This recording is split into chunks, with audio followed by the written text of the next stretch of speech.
চিরবিদায় নিলেন কবি দবিরুল ইসলাম চৌধুরী। ইন্না লিল্লাহি ওয়া ইন্না ইলাইহি রাজিউন। মানবিকতায় অনন্য কবি দবিরুল ইসলাম চৌধুরীর প্রয়াণে স্তব্ধ ব্রিটিশ বাংলাদেশি কমিউনিটি। শতবর্ষ পেরিয়েও যিনি ছিলেন শক্তি ও অনুপ্রেরণার, তার বিদায়ে তৈরি হল অপূরণীয় শূন্যতা। বিস্তারিত বিশেষ প্রতিনিধি শরীফুল ইসলাম চৌধুরীর প্রতিবেদনে। Mr. Dobirul Islam Chaudhry, a poet from Bangladesh living in London, waxed a lyric poem on Her Majesty the Queen Elizabeth II. If the people of this country would listen to Mr. Dobirul Islam Chaudhry, the world would be much more nicer. নিজেকে নয়, মানুষকেই ভালোবেসে গেছেন আজীবন। সুখে দুঃখে নিঃশব্দে হাত বাড়ানো সেই মানুষটির প্রস্থানে ব্রিটিশ বাংলাদেশি কমিউনিটি আজ বাকরুদ্ধ। সুনামগঞ্জের দিরাইয়ে 1920 সালে জন্ম নেয়া কবি দবিরুল ইসলাম চৌধুরীকে নতুন করে আবিষ্কার করে চ্যানেলস।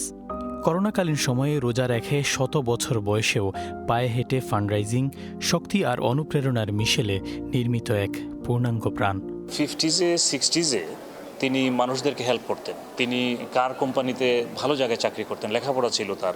তখনকার সময় এই ধরনের হেল্প লাগতো, ম্যানেজমেন্টের সাথে কথা বলা, বাংলাদেশে যোগাযোগ করা, চিঠি লেখা, এইসব ব্যাপারে তার একটা অবদান আগে থেকেই শুরু হয়ে গিয়েছিল। তিনি স্বাধীনতা সংগ্রামের ভূমিকা রেখেছেন, গাড়ি চড়ে দেশে বেরিয়েছেন আপনার পুরো ইউকেতে।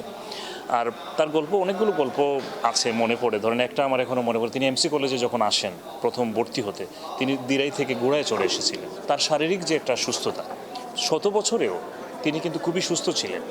তিনি ব্লাড প্রেশারে ছিলেন না, তিনি ডায়াবেটিসে ছিলেন না, পারিবারিকভাবে উনি অনেক ধনী হতে পারেন। তিনি কিন্তু খুবই সিম্পল একটা লাইফ লিড করতেন।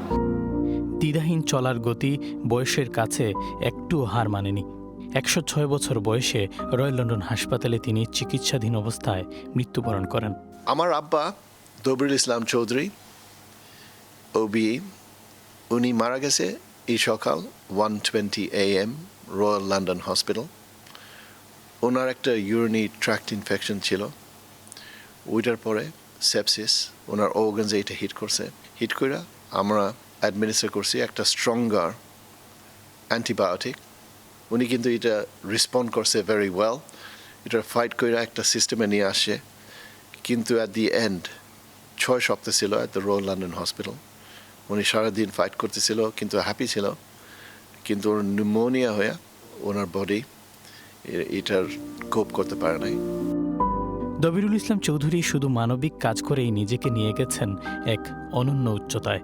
পেয়েছেন অবি খেতাবসহ নানা সম্মাননা। বারবার হয়েছিলেন খবরের শিরোনাম। তাকে হারিয়ে কমিউনিটি অভিভাবক শূন্য।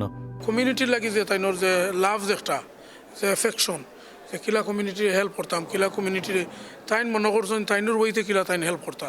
একটু চিন্তা যদি করি যে কোভিডের সময় মানুষ কত ধরনের পেরেশানির মাঝে আছিল, টেনশন আছিল, কত ধরনের সমস্যা, কমিউনিটি পুরা কমিউনিটি মানে বন্ধ হয়ে গেছিল। তো ওই সময় এখানেও তাইন কিতা করছেন, আটটা তাইন পানি রয়েছে করছেন। What an amazing contribution. He was a great person, a brilliant philanthropist. We all know how much he did for our community and the wider world. May the Almighty Allah subhanahu wa ta'ala give him a place in Jannah.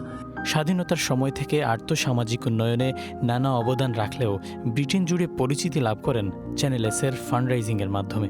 উনি ছিলেন মুক্তিযুদ্ধের একজন বলিষ্ঠ সংগঠক। বিশেষ করে উনি central bombs action কমিটির কনভেনার ছিলেন। উনি ছিলেন চ্যারিটি চ্যাম্পিয়ন। উনি তার নিজ এলাকায় 18টা প্রাইমারি স্কুল উনি করেছেন, একটা অ্যাওয়ার্ড করে দিয়েছেন। উনি একবার জাতীয় সংসদে উনি নির্বাচন প্রতিনিধিত্ব করেছেন। উনি একজন দিকপাল ছিলেন আমাদের কমিউনিটির। এবার শেষ জীবনে এসে যে চ্যারিটি চ্যাম্পিয়ন হয়ে যে কাজ করে গেলেন, প্রায় 450 উনি তুললেন ওনার ওয়াকের মাধ্যমে বা ওনার হাঁটার মাধ্যমে, বিভিন্ন কাজের মাধ্যমে। এবং এই পয়সাটা যে আপনার NHS পেয়েছে, বিশ্বের বিভিন্ন বঞ্চিত, নিপীড়িত, নিষ্পেষিত জনগোষ্ঠী পেয়েছে। উনি যে কাজ করে গেছেন এবং জীবনের শেষ বয়সে 106 বছর ইন্তেকাল করেছেন, আমরা ওনাকে হারিয়ে অত্যন্ত শোকাহত। সুনামগঞ্জের দিরাইয়ে 1920 সালে জন্ম নেয়া কবি দবিরুল ইসলাম চৌধুরী 1957 সালে উচ্চশিক্ষা নিতে যুক্তরাজ্যে এসেছিলেন। তার এই চলে যাওয়া কমিউনিটির অপূরণীয় ক্ষতি হয়ে গেল। Shariful Islam Chowdhury, channels news, London.